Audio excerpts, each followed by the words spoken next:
वंदे मातरम। नमस्कार, जय श्री राम। बिटिया दिशा सालियान की आज 5वीं पुण्यतिथि है। 2020 8 जून, अगर ऐसा मान के चले तो आज 8 जून 2025 5वीं पुण्यतिथि है। उसको अपनी श्रद्धांजलि व्यक्त करने के साथ, उसको अपनी अश्रु अंजलि अर्पित करने के साथ देवेंद्र फडणवीस जी से, महाराष्ट्र के मुख्यमंत्री, और भारत राष्ट्र के गृह मंत्री अमित शाह जी, इन दोनों बड़ी शख्सियतों से कुछ प्रार्थना भी करना है, कुछ निवेदन भी करना है। देश के सामान्य मानवीय, सामान्य नागरिक, एक अशक्त व्यक्तियों के समूह में से एक इकाई मानते हुए खुद को हम कुछ निवेदन करना चाहते हैं। पहले देवेंद्र फडणवीस जी से। देवेंद्र जी, मैंने एक वीडियो में पहले भी आपसे निवेदन किया, मैं तो एक पाती लिखी आपके नाम, आप क्या कर रहे हैं? क्षमा करना। मैं भी सनातनी विचारधारा का व्यक्ति हूँ, संघ का तृतीय वर्ष शिक्षित हूँ। राष्ट्र के लिए, सनातन के लिए पूरा जीवन शेष समर्पित करते हुए मैं आपके सामने खड़ा हूँ, बैठा हूँ, बात कर रहा हूँ, निवेदन कर रहा हूँ। आप क्या कर रहे हैं? ये राजनीति धरी की धरी रह जाती है। ये सारे खेल प्रपंच यहीं छूट जाते हैं। जब मनुष्य यहाँ से आखिरी क्षणों में होता है तो उसको लगता है कौन कौन सी वो जगह थी जहाँ मुझे कुछ करना चाहिए था, जहाँ मैं कुछ कर सकता था, लेकिन मैं वहाँ मौन रहा, या कि मैंने समझौते कर लिए, या कि कुछ छोटे से स्वार्थों में खुद को मैंने वह काम करने से, उस न्याय को करने से, उस धर्म के कार्य को करने से, उस उचित कार्य को करने से खुद को रोक लिया। ऐसा ना हो आपके जीवन में भी। आप शतायु हों, अमर हों, दीर्घायु हों, ये ईश्वर से प्रार्थना है। लेकिन कभी न कभी तो इस संसार से आपको भी जाना होगा। तब आपके मन में दिशा सालियान और सुशांत सिंह राजपूत के केस का अवश्य स्मरण आएगा। दो संदर्भों में आएगा। यदि आपने न्याय किया है तो भी आएगा।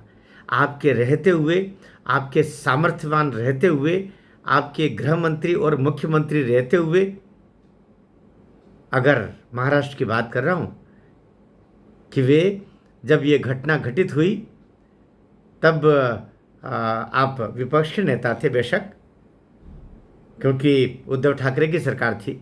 बाद में एकनाथ शिंदे आए तो वे भले मुख्यमंत्री थे, लेकिन गृह मंत्रालय आपके पास था। और गृह मंत्रालय आपके पास में होने का मतलब पुलिस आपके पास थी। फिर आप मुख्यमंत्री स्वयं बन गए और साथ में गृह मंत्रालय भी आप ही के पास में है, अर्थात पुलिस भी आप ही के पास में है। न्याय व्यवस्था, कानून व्यवस्था सब आप ही के पास में है, क्योंकि जिसके पास में गृह मंत्रालय होता है, कानून व्यवस्था उसी के पास में रहती है, क्योंकि पुलिस महकमा उसके पास होता है। आपने क्या गृह मंत्री रहते हुए एसआईटी का गठन किया? एसआईटी का गठन करने के बाद साल भर तक प्रतीक्षा ही करते रहे। उसमें कौन अधिकारी होंगे उसकी घोषणा नहीं की, साल साल भर ऐसे ही निकाल दिया। क्या किसी बड़े व्यक्ति, ये जो सतीश सालियान की लड़की का रेप और मर्डर हुआ, उसका बलात्कार और उसकी हत्या हुई, उसकी जगह पर किसी बड़े खास खूसट, किसी खाँटी नेता की लड़की के साथ ऐसा होता? पहली बात तो ऐसा होता ही नहीं। और अगर होता तो क्या आपको वो ऐसे 1 साल एसआईटी के गठन करने के बाद चुप रहने देता? वो ईंट से ईंट बजा देता। लेकिन सामान्य गरीब चींटी मच्छरों की औलादों की कौन सुनता है? मरते रहते हैं। क्यों आए मुंबई तुम? क्यों बड़े सपने देखे तुमने? मरो। आपसे प्रार्थना है, मैं आपसे विषय समाप्त कर रहा हूँ। आप तुरंत अभी आपको वो जो 30 अप्रैल को जो आदेश हुए हैं माननीय उच्च न्यायालय मुंबई के द्वारा, कि आपको, आपकी पुलिस को ये आदेश हुए हैं कि नई एसआईटी गठन के साथ में वो जो लगभग 600-700 पेज का पूरा पिटिशन है जो सतीश सालियान जी ने हाई कोर्ट में रखी है, नीलेश ओझा जी के माध्यम से, एडवोकेट, उनके माध्यम से उसका जवाब देना है, बिंदुवार जवाब देना है। क्या आपकी पुलिस अभी तक कुछ तैयारी कर पाई? क्योंकि अभी तक तो एक आपको कम से कम वहाँ पर रिपोर्ट बीच में आपकी पुलिस को देना चाहिए थी, लेकिन 30 अप्रैल से लेकर के आपकी पुलिस ने 4 सप्ताह का समय मांगा था। 4 सप्ताह का अधिकतम समय दिया जाता है, 4 सप्ताह की जगह आपको तो लगभग 6 सप्ताह 7 सप्ताह का समय मिल गया। अब आपको और समय तो मांगेंगे तब भी नहीं मिलेगा, और मिलना भी नहीं चाहिए, क्योंकि ये केवल और केस को टालने वाली बात है। अब तक तो एफआईआर दर्ज कर देनी चाहिए थी।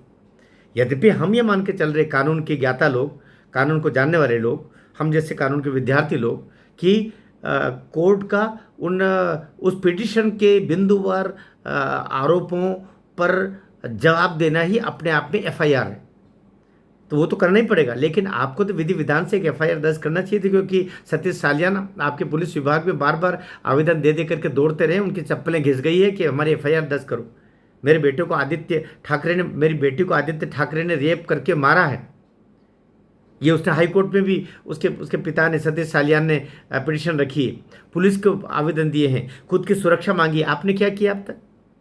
क्या किसी बलवान आदमी की बेटी के साथ ऐसा होता तो देवेंद्र जी, क्या आप इतनी चैन से रह सकते थे? विचार कीजिए। गृह मंत्री भारत सरकार, श्रद्धेय अमित शाह जी से भी प्रार्थना करता हूँ। यद्यपि जब एकनाथ शिंदे जी की सरकार थी, तब हमारे संज्ञान में है ये बात कि गृह मंत्रालय ने फिर अब इसमें क्या कार्रवाई हो रही है दिशा सालियान के केस में, और इसकी जो एसआईटी ने क्या काम किया है, और उसमें जो फाइंडिंग्स गृह मंत्रालय को प्राप्त हुए थे, वो उन्होंने वहाँ भेजते हुए उनके ऊपर फिर से रिपोर्ट मांगी थी गृह मंत्रालय महाराष्ट्र सरकार से। तो क्या वो भेजी गई? उसको नहीं भेजा गया अब तक, ये मेरी संज्ञान में तब तक ये वो नहीं भेजा गया। तो अमित शाह जी, और यदि भी अमित शाह जी की तरफ से भी, गृह मंत्रालय भारत सरकार की तरफ से भी एक ही बार पूछा गया। मैं गृह मंत्री आदरणीय अमित शाह जी से भी प्रार्थना करता हूं, आप इसमें जिस तरीके से अभी राजा रघुवंशी और सोनम रघुवंशी, इंदौर के हमारे दोनों बच्चों का मेघालय में जिस तरीके से राजा की तो हत्या ही हो गई है, सोनम अभी लापता है, और आप जितनी चिंता कर रहे हैं, करना भी चाहिए, करना चाहिए। हमारे मध्य प्रदेश के मुख्यमंत्री और सब लोग लगे हुए हैं। क्या इतनी चिंता सतीश सालियान की उस बेटी के लिए नहीं होना चाहिए थी? और नहीं होना चाहिए। 5 साल हो गए हैं। गृह मंत्री जी, आपसे भी देश मांग, इनको भूलने वाले नहीं है, याद रखना, भूलने वाले नहीं, 100 बरस तक लड़ेंगे, लेकिन इस बिटिया के हत्यारे और रेपिस्ट को फांसी पर जब तक हम लटकते हुए नहीं देखते हैं ना, हमें चैन मिलने वाली नहीं है। इसलिए आप एक्शन में आज उस बिटिया को मैं अपनी ओर से बहुत बहुत श्रद्धांजलि प्रकट करता हूँ, देशवासियों की ओर से। और बेटिया, तुम अंतरिक्ष में जहाँ कहीं भी हो, ईश्वर तुम्हें मोक्ष तो प्रदान करे ही, लेकिन हम सब लोगों को तब तक कैसे मोक्ष मिल सकता है जब तक तेरे हत्यारे और रेपिस्ट को हम फांसी पर न झुलवा दें। इसलिए निश्चिंत रहना, हम न्याय दिलवा के रहेंगे तुझे भी। भारत माता की जय।